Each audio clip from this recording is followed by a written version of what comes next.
अगर आप भी अपना बिजनेस शुरू करने की सोच रहे हैं और आपको बिजनेस का कोई पास्ट एक्सपीरियंस नहीं है तो आपको फ्रेंचाइजी बिजनेस मॉडल के विषय में जरूर समझना चाहिए।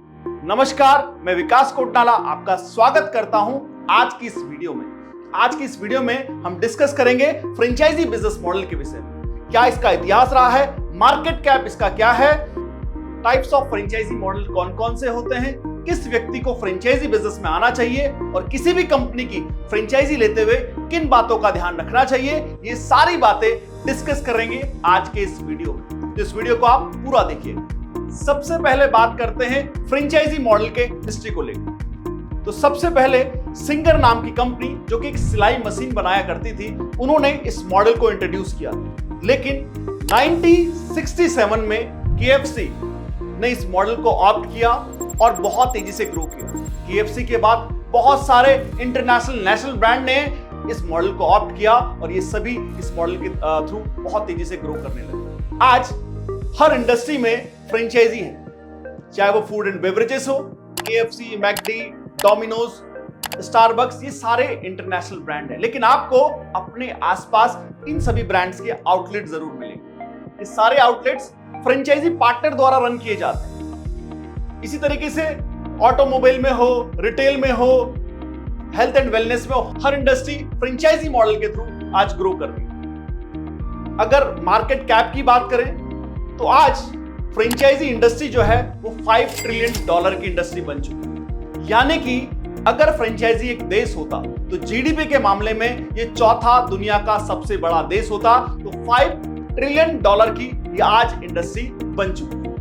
अब बात कर लेते हैं फ्रेंचाइजी बिजनेस मॉडल के विषय में। कोई कंपनी स्क्रैच से अपने प्रोडक्ट एंड सर्विसेज को डेवलप करती है, कंपनी को ग्रो करती है और उसके बाद ज्योग्राफिकल एक्सपेंशन के लिए अपने साथ फ्रेंचाइजी पार्टनर ऐड करती है, उसको हम कहते हैं फ्रेंचाइजर।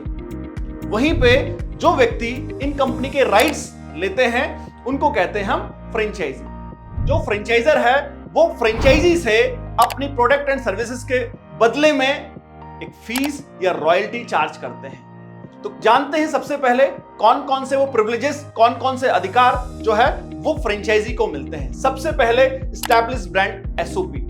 जो कंपनी ग्रो करती है वो अपने सिस्टम के बलबूते पे ग्रो करती है। उनके पास हर सिस्टम के लिए अपने प्रोसीजर होते हैं, SOPs होते हैं, यानी कि स्टैंडर्ड ऑपरेटिंग प्रोसीजर। और यहाँ पे फ्रेंचाइजी को फ्रेंचाइजर ऑलरेडी जो उन्होंने अपने प्रोसेसेस बनाए हैं, सारे SOPs बनाए हैं, वो यहाँ पे शेयर करते हैं। इसका राइट जो है फ्रेंचाइजी को मिलता है। इसके अलावा एक प्रूवन बिजनेस मॉडल मिलता है। तो फ्रेंचाइजी को स्क्रैच से बिजनेस स्टार्ट करने की जरूरत नहीं होती है। ऑलरेडी जो है फ्रेंचाइजर जो कंपनी है वो मार्केट रिसर्च कर चुकी है, R&D कर चुकी है, अपने पायलट्स कर चुकी है, एक सक्सेसफुल बिजनेस मॉडल बना चुकी है और वो प्रूवन बिजनेस मॉडल सीधा सीधा फ्रेंचाइजी को मिल जाता है ताकि उससे पहले दिन से अपना बिजनेस स्टार्ट कर सके, पहले दिन से अर्निंग कर सके। साथ में इस बिजनेस को ग्रो करने के लिए जो भी टेक्नोलॉजी सॉफ्टवेयर चाहिए होते हैं वो भी फ्रेंचाइजर फ्रेंचाइजी को प्रोवाइड यहाँ पे कराता है।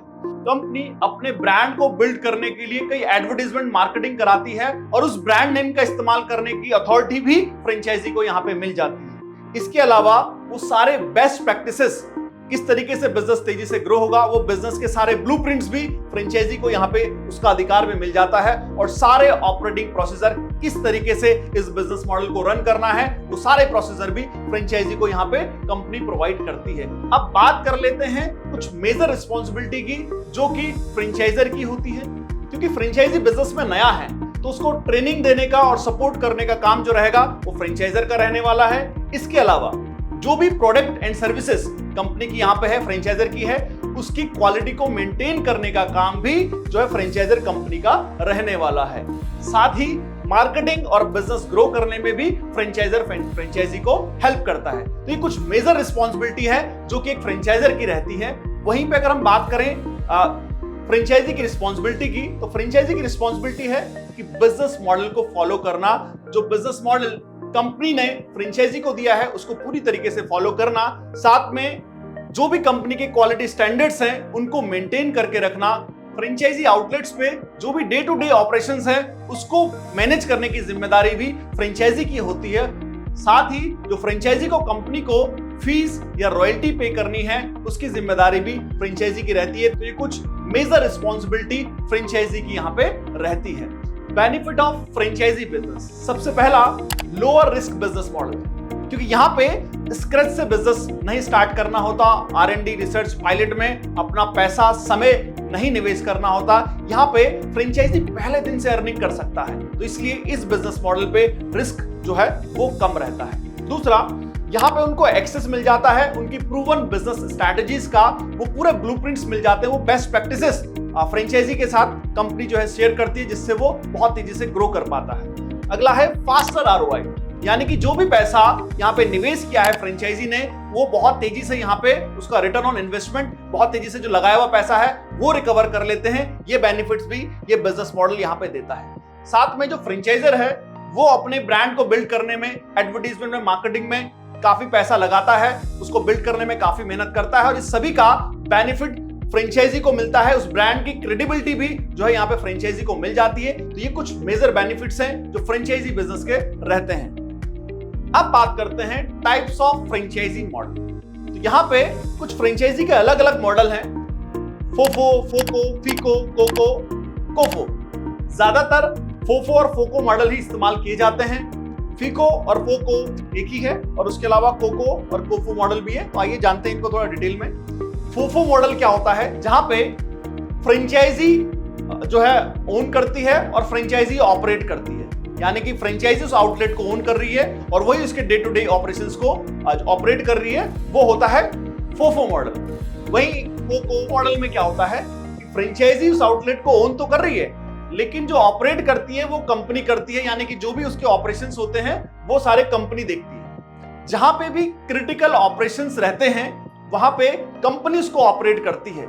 यानी कि इस तरीके के फ्रेंचाइजी मॉडल में जो फ्रेंचाइजी इन्वेस्टर है वो अपना पैसा लगाता है और वहां पे कंपनी ऑपरेट करती है। जब कंपनी ऑपरेट करती है तो कंपनी फ्रेंचाइजी पार्टनर को एक फिक्स रिटर्न देती है। तो यहाँ पे फ्रेंचाइजी पार्टनर का सिर्फ पैसा लगा होता है और सारा ऑपरेशन जो है वो कंपनी देखती है और फिक्स रिटर्न जो है फ्रेंचाइजी पार्टनर को मिलता है। जबकि जो हमने पहला मॉडल समझा था फोफो, उसमें फोफो मॉडल में फ्रेंचाइजी ओन करता है और फ्रेंचाइजी ऑपरेट करता है, क्योंकि इसकी जो ऑपरेशंस होते हैं वो इजी होते हैं, वो इजी मैनेजेबल होते हैं, तो इसलिए इसमें ओन भी फ्रेंचाइजी करती है और ऑपरेट भी फ्रेंचाइजी करती है।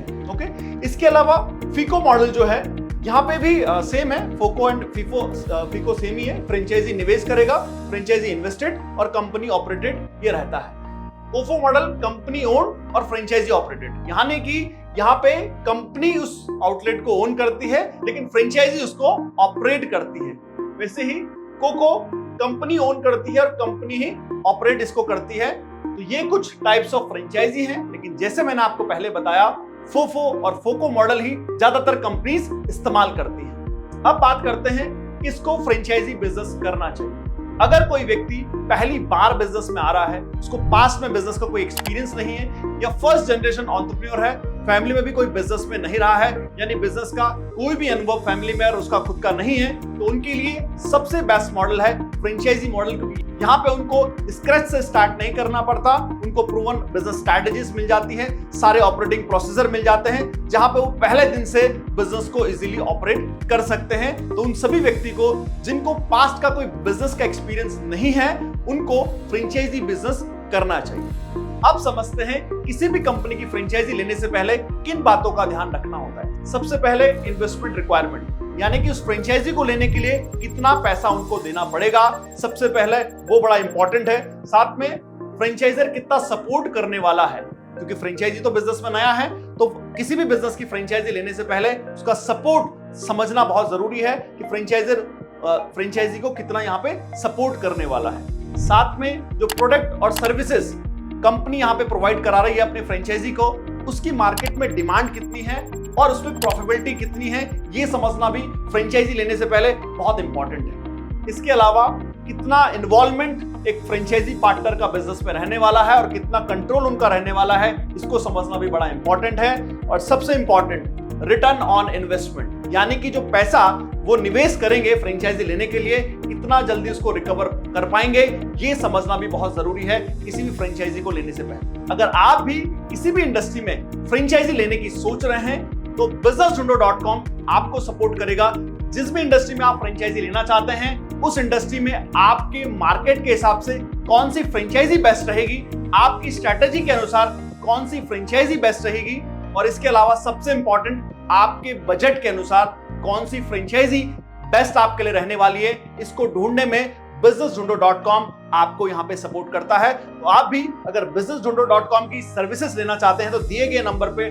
आप कॉल कर सकते हैं, पता कर सकते हैं जिस भी इंडस्ट्री में आप फ्रेंचाइजी लेना चाह रहे हैं तो आपके मार्केट के हिसाब से, आपके स्ट्रेटेजी के हिसाब से, आपके बजट के हिसाब से आपके लिए बेस्ट फ्रेंचाइजी कौन हो सकती है वो ढूंढने में businessjundo.com आपको यहां पे सपोर्ट करता है। ये वीडियो आपको कैसा लगा कमेंट में जरूर बताएं, और ऐसे ही बिजनेस मॉडल की जानकारी के लिए और नए नए फ्रेंचाइजी मॉडल की जानकारी के लिए इस चैनल को सब्सक्राइब करना ना भूलें।